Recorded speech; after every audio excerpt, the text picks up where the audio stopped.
son nom est dans toutes les mémoires. Michael Fagan, l'homme qui avait réussi à s'introduire dans les appartements privés de Sa Majesté en juillet 1982. Une affaire qui avait fait les gros titres des journaux anglais et fait trembler la couronne. Retour en 1982. Il fait nuit aux abords de Buckingham Palace. Mais Michael Fagan a une idée bien précise en tête, escalader la résidence d'État par un tuyau d'évacuation, afin de s'introduire dans les appartements privés de Sa Majesté.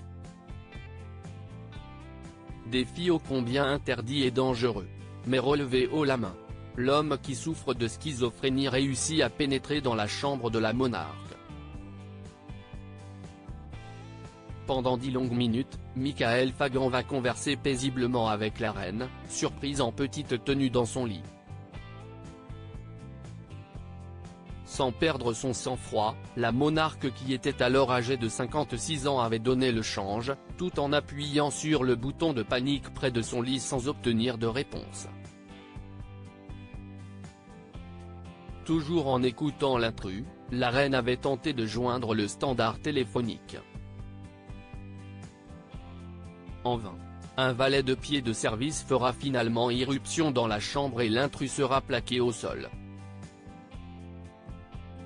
Élisabeth II, de la princesse à la reine d'Angleterre, retour sur sa vie en images. Michael Fagan, un fervent admirateur d'Élisabeth II. Michael Fagan sera arrêté et accusé d'avoir volé du vin, mais les charges seront abandonnées par la suite. Il avait souligné qu'il s'était déjà introduit dans le palais royal par le passé. Un mois plus tôt, en juin 1982, Michael Fagan aurait pénétré par une fenêtre non verrouillée et se serait promené pendant environ une demi-heure en mangeant du cheddar et des crackers. Au fil des années, l'homme connaîtra de nombreux problèmes avec la justice. Celui qui était resté un fervent admirateur de la reine avait fait quelques confidences en 2020, avant son jubilé. J'espère qu'elle vivra jusqu'à 100 ans. Si elle le fait, je lui enverrai un télégramme du 100e anniversaire, avait-il assuré dans les colonnes de The Independent. Il n'en aura malheureusement pas l'occasion. Lorsqu'Élisabeth II a rendu son dernier souffle dans sa résidence de Balmoral en Écosse le 8 septembre 2022, Michael Fagan a refait parler de lui.